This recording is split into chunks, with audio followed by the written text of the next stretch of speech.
Shira is a fellow Montrealer who took the leap and pursued her dreams to Los Angeles. She's worked in traditional and new media, with her credits including CBS, MSN, as well as her What's Trending series. She is an OG of web video. As both an on-air talent and entrepreneur, she's had her ups and downs, and we discussed a lot of those in our conversation. So Vidcon turns 10 this year. WatchMojo's been around for 13 years. YouTube's been around for 13 years. You've been in this industry now for a few years. Yeah. What's like the main moment or takeaway you have in terms of just how far YouTube has come and the industry has come over the last few years? Well, it's become part of the mainstream industry. It's not underground anymore. It's not rogue. It's not like this. It is a side hustle for a lot of people still, but it's just like part of media. It's not trying to necessarily, I was going to say prove itself, but it is. I think everyone's trying to prove themselves still. But I think that it used to be this definitely more DIY space for a certain group of people. And that flourished during that time. And I think that now it's a space where everyone is at. The independents, the big media legacy companies, you need to be on YouTube if you want to get seen, and it exists. Like, it's where search happens for video. But I do think the golden era of it is not here anymore. I think that the gold rush, I think it did really well for a lot of people at a certain point. And then the realities of being a business came in, and then once again keeping up, and the fact that it was trying to be as big as every other media platform instead of knowing how it differentiated itself. And I think that caused a lot of tension and conflict with the community and creators that were part of it and a part of what it was and its DNA. Fascinating. Okay, Sorry, that was a lot. No, that was great. No, so 2 points. Let's start with the one that I think may be a bit shorter, and then because I want to go back. Yeah, we can go back. I do a shorter version. No, I love it. That's perfect. No, this is great. So, I meant the next question. Like YouTube now, the YouTube landscape, the YouTube space is now creating stars, mainstream stars. There's definitely this idea of you're a YouTube creator, but now there are a lot of people, 1% or 0.1%, that aren't just YouTube creators. They're just legitimate talent and part of Hollywood. So, okay, 10 years ago, I would say most people who were on YouTube maybe looked at it as like runner-up position. They still wanted to be in traditional Hollywood. And then you see sometimes celebrities like Hollywood saying, I need to be on YouTube. Yeah. That's my YouTube strategy. Have these worlds collided and the lines have blurred? Or do you feel like, no, if you're Jimmy Kimmel, sure, you care about YouTube, but it's still second fiddle? Or no, it's basically one big world now? I think we would like to think it's one big world, but I think it's still separated. I think that still if you have a TV show and a traditional presence, that goes a long way, but you can't just have that. You need to have the social aspect. So if you have that and you're a late night talk show host, or you have a huge traditional platform, plus you're blowing up on social media and on YouTube, then you found the holy grail. If you're just blowing up on YouTube and your ratings suck on TV, that's also great, because then you don't need the TV show. It will probably get canceled, and then you could rely on this other audience you built and do other things with it. If you're a YouTube creator, you could be huge on YouTube. There's still this idea that you're just a YouTube creator. When you're introduced in the media or you're called out for something, you're a YouTube star, you're a social media star. You're not necessarily just, an actor or an artist or a musician. There will always be this preface to your title that you built yourself on YouTube. I don't think that's necessarily bad. I just think that a lot of people have these weird feelings about it because it makes them feel, specifically creators, like they're not legitimate or being taken seriously. And partially I think that's like our own issue to get over, because the fact is, if you have an audience, if you're doing well and making money, then that's awesome. Who cares what your title is? Like, be you, do you, own it. The issue is in order to get to the next stage and like get even more opportunities, I think there has been a stigma with the idea that you are just a YouTube creator. It becomes an excuse in a way. I think that the people that have moved beyond that, the Liza Koshis, the Superwomans, I'm trying to think of others. There's not a lot, right? So like, and there's not a lot because people do get cornered. They like do get put in this box. And I think partially that's because traditional media, there's a bit of a fear of breaking into a new space and like what that will do in terms of, I don't know, a new frontier that they can't control.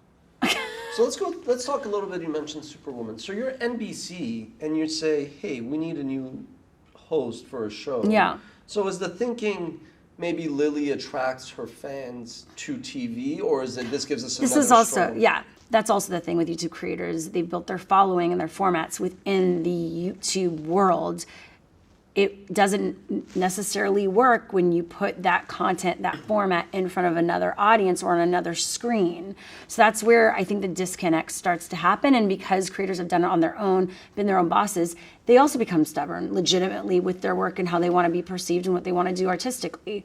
And so then you see the exec saying, this works here. And then this person saying, no, but I figured it out. Look at the audience I built. I've done it on my own. F you. And then it's like, well, why should we work together? Right? And so there are though a few talent that you could see that no matter what, they are amazing talent. It just happens they blew up on social media. If this was another era, another time, maybe they would have been discovered, maybe not, but you could see that they have natural talent. And I do think, once again, the Liza Koshy, the Lily Singh Superwoman have amazing talent. You watch their stuff and while it works on YouTube, you're like, no, they're pretty brilliant. So I think that an NBC sees that. They see also the audience, and that's interesting to them. They want to try something new. Let's also bring up the fact that she is a person of color. She also is in the LGBTQ plus community. All these things are important. And then obviously, like the foundation is that she's talented and that she has done a lot of collaborations with other big traditional talent. So you bring in the comedy, the celebrity aspect of it, the diversity of it, and that makes for a good package for them. Yeah, no, I agree. Lots of check boxes, but at the root, there's talent Yeah. there. Exactly. Okay, so you mentioned the golden era of YouTube is over. Do you mean that as a platform, YouTube is mature, stagnating, less sexy, or more, the pie is bigger, and it's still the best days of YouTube are ahead, but there's so much clutter and competition that like you're never gonna get another PewDiePie with like 100 million followers, so to speak. There will always be anomalies on YouTube and on social media. I do think the pie is bigger. It's harder to get seen, and it's harder to blow up, and it's harder to do it consistently. So you can have a good quarter, a good month, a good week, but it's harder to say, oh, that's lasted for 5 years. I think in the past there was a 5-year run, an 8-year run, and that's where you see like these OG creators. That's where they came from, where they were doing it, and it was like 10 years. We're here 10 years. I don't think it's as easy to do it. It fluctuates too much. A lot of these platforms are working in a fear mode. They're like just trying to keep up because there's so many platforms out there that are now in the space of like 360 social, OTT, apps, this, that. They're competing against a lot. In the past, it was just pretty much them. And then, Facebook adds video, Twitter adds video. So there's a lot more competition, which means as a company, they're going to try a lot of things out. Also, advertisers, when there's more competition, a lot of people are fighting for those few advertisers. So with that said, it is hard, even if you're getting so many views, to make a decent living in a consistent way. A lot of YouTubers that were part of that gold rush, that were in premium, that were making a certain amount of money consistently every single month. 2 years ago, when the whole adpocalypse happened and the whole thing with PewDiePie and these terrorist videos, a lot of people were affected by that. And I don't think it's been the same ever since. I think, there will always be a dream. I think young people will always be around to figure it out. They don't need to have consistent incomes. They're in their idealism time. Not that goes away when you get old, it kind of does. They don't need to take care of themselves in the same way as you get older you want to. So I think these platforms become a great place for young creators, and then big companies, and then there's this gap. And then of course, if you already made money, you've already hit it. But there's that gap of, I'm an adult, I want to make money, I'm still really talented, but this doesn't I don't know how to do this. And then you see those creators getting hired by these big companies. So it's like young, I don't care. I just want to take a leap and make the dream happen. I'll hustle. I don't even need to make money, but and then big companies. So I don't know. It doesn't feel like that's a ripe, healthy creator environment. So that's a great segue to my next question, which is you have a very interesting set of vantage points, like as a creative, as an entrepreneur, but you've also worked in some of these more traditional, I saw you were at MTV. With like VH1, we had a show there. So explain to me the thinking. Do these traditional companies, are they like, my God, we got to be on YouTube or TikTok, whatever the flavor du jour is, or is it still like frenemy, distrust, don't want to, wish it wasn't here? Where are we now, basically? I think that the two things I hear from companies is we want viewership, audience, and revenue. So when you're starting something new or fresh on these platforms, that's not promised. So it's questionable, unless they feel like, what's the ROI? We need to know. And you're like, well, I don't know. You won't know unless you experiment. And then that's why they want a big talent, but then they're like putting all their eggs like, oh, we got a name, so that should be enough. Like, no. If you had a name like for a Netflix show, you're not gonna just dump it. You would do marketing and let people know about it. So there is this like major disconnect where it becomes experimental, yet in the back of their minds, it was like, this could be it. So it becomes, it's like a bit of an identity crisis. I think platforms like TikTok and all that are interesting, but then again, it feels like there's a younger audience there. So do we really want that? Is that our long-term goal? And then it becomes an experiment, and then you can't build your company on supporting experiments all the time. Also, what big companies don't realize is that so many of these creators or successful properties on YouTube, it took so much time. They don't want to put in the time, right? And so there's a disconnect there too. You can't expect to grow something on these platforms if you're not going to like commit to it in a real way. And then listen to the community, get creators, get their take, and then an exec goes, I want to build here, but then I'm going to bring in creators to get their thoughts of what we should do, but I'm not going to listen to them. So I think there's a conflict there and a tension there. You're not going to really fully build in an authentic way if you're not committing and going all in. Of course, if you have a huge show like Ellen or Kimmel and like the content speaks for itself, then you're just going to blow up. They did it really in a smart way, but those are the rare cases. And they have like really amazing social teams, but it's become I'm sure a secondary revenue stream, and Ellen's been great bringing other talent on board. But once again, that's like a rare thing. She's an anomaly. So if I saw more of that, I would say there's a model there, people get it. But because I don't see more of that, I don't feel like people fully get it, because in the end, they're still looking at ratings and revenue and top line. They don't have time to do in a year where they're not figuring it out. Everyone needs to see results now, and I get it, but then that also doesn't leave room for experimentation or growth. How do you personally balance? Does that make sense? No, it does, of course. How do you balance as talent and as an entrepreneur? Like, I made a decision 12 years ago when I started that I was going to be building an organization. Yeah. And now, 10 years in, to just keep myself preoccupied, I'm getting back in front of the camera. So it's kind of like, but I made a conscious decision. How do you balance those two things? Because it seems like the more you want to push yourself as talent, it comes at the expense of like the entrepreneur executive and vice versa. For me, I have entrepreneurship in my blood. I come from a family of entrepreneurs. So doing it myself and figuring it out and kind of being a rebel against the system has always been there for me. But for me, definitely my foundational love and expression is performing and connecting with people through storytelling and broadcasting. Specifically, I've always loved interviewing people and hosting. So for me, that was where I started. The reason why I became more of an entrepreneur, besides now I look back, it was in my blood, is because I didn't have a choice, because I wasn't getting hired by these companies to do what I love. So I had to figure it out on my own. And then the more and more I did it on my own, or if I had an idea, or if I wanted to do something and no one was hiring me for it, and I just got it done, it became obvious, like, oh, I guess that's the way you do it. And trust me, I've tried it the other way, and then it takes so long, and then I go back, oh, well, oh, of course I know how this works. I got to do it on my own. And so that's where like the entrepreneur in me comes in. And it's exciting. It's also scary and also sucks sometimes.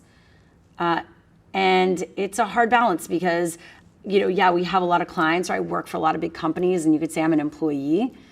And that becomes a challenge because you see what they're doing that might not be working, and you want to say something, but you also know there's politics, and like that's their way, and there's only so much you could do.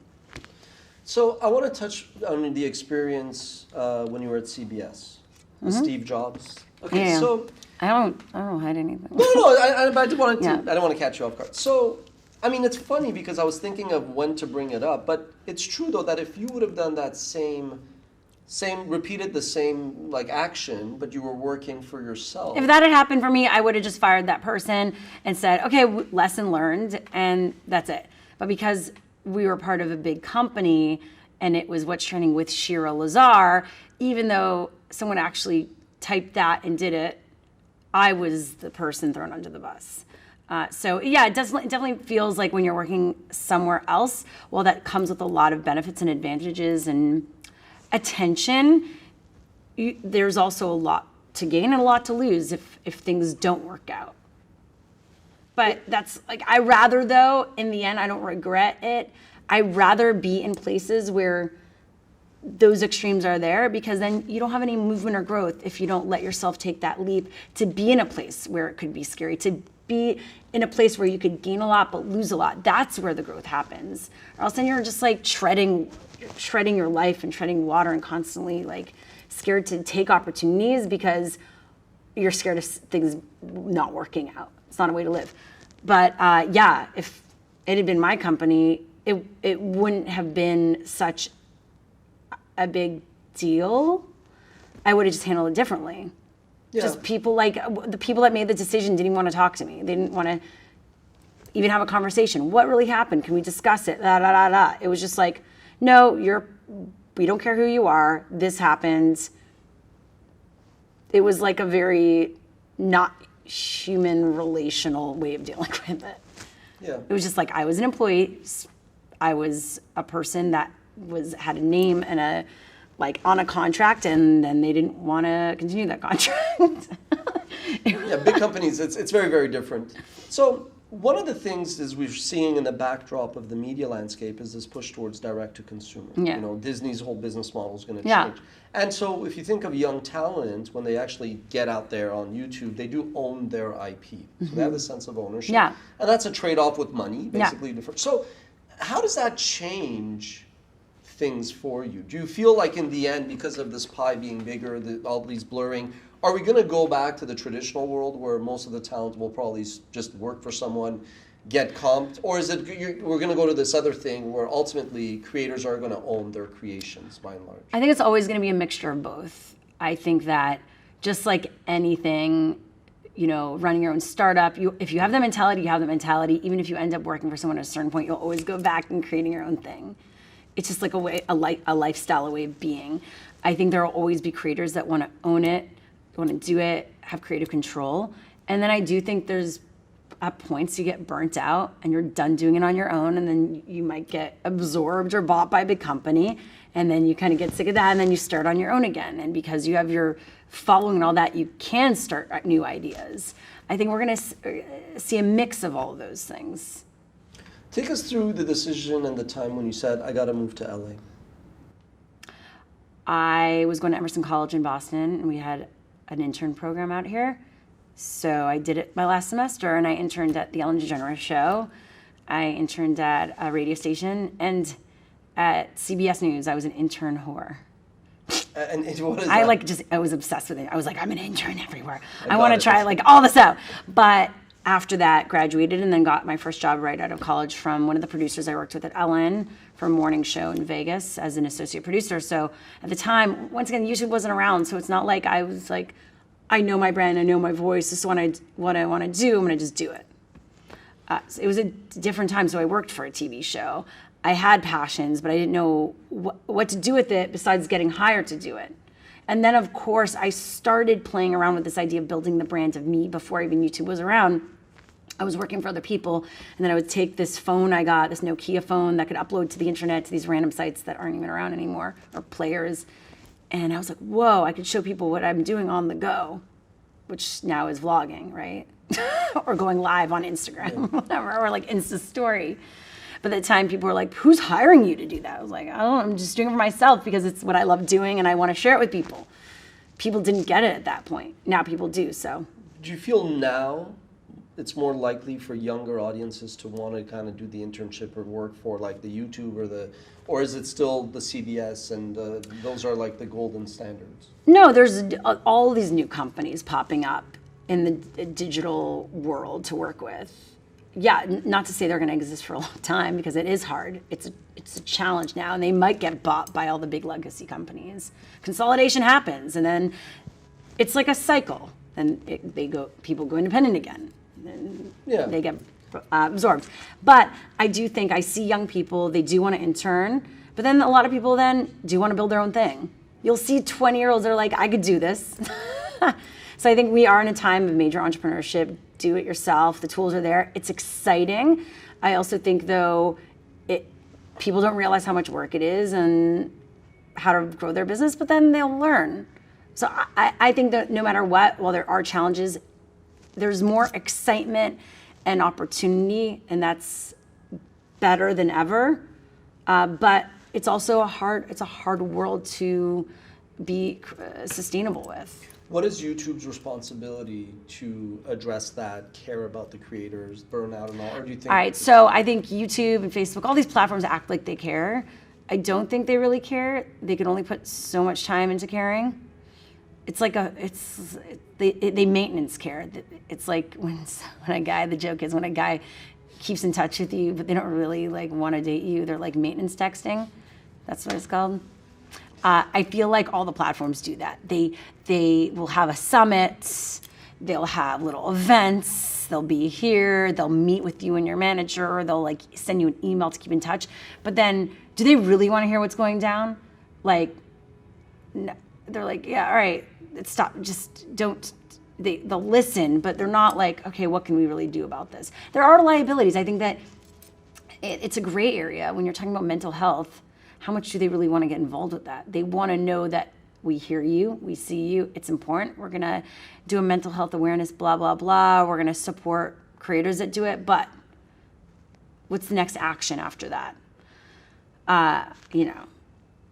Something needs to be done. And I think part of burnout is the fact that careers and money is not sustainable. And I don't think everyone feels like, oh, I just make it easy for me. I think that we get used to something that they push, these platforms will push, a way of doing things. So we'll then shift our strategy for that, hire people into that. And then out of nowhere, these platforms will change it. And I think that's where it becomes sometimes not fair, like give a heads up. If we're part of your ecosystem and infrastructure and you rely on us, you say you do, then why wouldn't you give a heads up to even your internal teams, like, hey, in a month, we know this will impact you, heads up, and this is how you can make your content better so that you don't lose out. Like, I think that's all people are asking. Give us a heads up. If you're experimenting with a new algorithm, if we should be doing our title differently, how can we better serve this platform and build our businesses and audiences? Because also for the people who've been there forever, they deserve that. So don't say you care and then just like drop something new overnight and then expect that no one's going to say anything. It doesn't make sense. Fascinating. Last question. What's one thing you've learned? But life isn't fair. So we also have to learn, like, I think a lot of these creators had it, no one had it easy, but a lot of them had a good ride, and they don't realize like 5 years as a job where you're making a ton of money is great. And then you have to shift. We haven't been learned to shift. So yeah, if YouTube wants to help or any of these platforms, do like life after this. Yeah, life after this. What else can you do? How can we help your channel? But what else can you do with your talents? Yeah, maybe you can work for another company. Maybe you can be a consultant. Obviously, they're not going to recommend other platforms, but there needs to be like a bit of a come to Jesus, you know. What is the one thing you learned over the years that you wish you knew when you started your career? For me, I spent so much of my time building a company. I do wish I'd put more effort into my personal brand.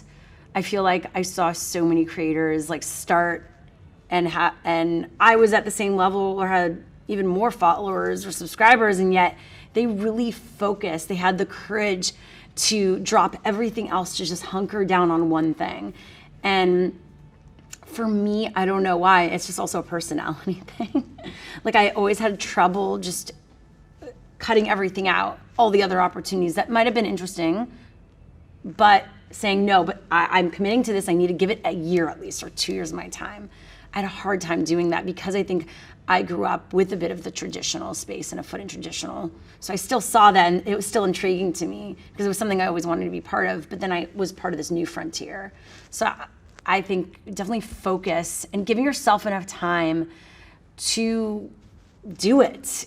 It doesn't happen overnight. Give yourself enough time to experiment because it is possible, and I've seen it happen around me, but for some reason, for me, myself, it almost felt not possible. So that goes back to like your own value, self-worth, and like really building that foundation so that when things change, you can deal with it. It's a very Canadian way of thinking. I know, right? I know. No, trust me, I know. Sometimes I think it's like being the Canadian part hasn't worked, like, worked as much for what I need to do, but I'm not letting it go. No. But you know what I mean? It's in terms of like, Canadians aren't as opinionated. No, it's like what works on YouTube, social media, opinion, controversy, like really putting yourself out there with no shame. Yes. And I have no shame. I'm transparent about who I am, but definitely it comes with like love and a bit of a hippy dippy side. And the people that I know who have blown up in the health and wellness space, that works. But otherwise, it's like there's a lot of stuff that is done that is a bit of like questionable morally and with the integrity of it, and that's hard for me. Like I have not been able to do content that I feel doesn't align with my ethics, and I think a lot of creators that have blown up the past few years don't have that filter. Yeah, there's definitely no premium or like path to success is not through humility. It's like it's the people that are. I know, and that's the problem. I always say me. I know. My mom always said honestly, when I would apply for like anything or awards, she's like, just don't be so humble. Like, be confident. You are the best, blah, blah, blah. And I was always like, I don't like that. Like, I could feel amazing about myself, but I don't like that hustle mentality. I'm a hustler. I don't like that type of hustle mentality. Yeah. So I think now I'm trying to find that, but in the end, you got to own your voice, like, and figure out what makes you different and create a strategy. Like, also, I would tend to go because I'm a creative, like, I want to feel good about this. It's like, I want to, I don't know, like, I wouldn't be as consistent, at least my personal brand even.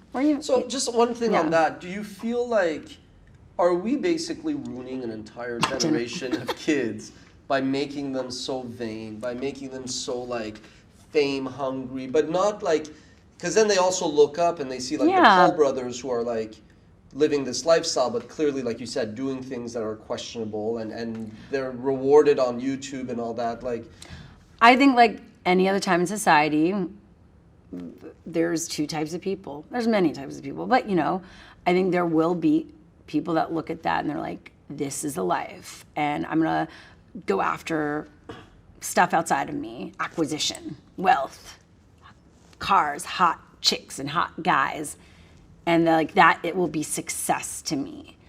And then there's gonna be another part that are like, I don't keep up with that, I don't really care, those people seem horrible to me.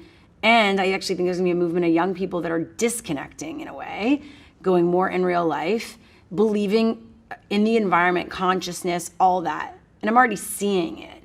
So I think there's going to be those two sides, and it will conflict with each other. But I also think we always had that in society. It's now just amplified because of social media. Yeah. Good stuff. Fascinating. Thank you for your time. Thank you.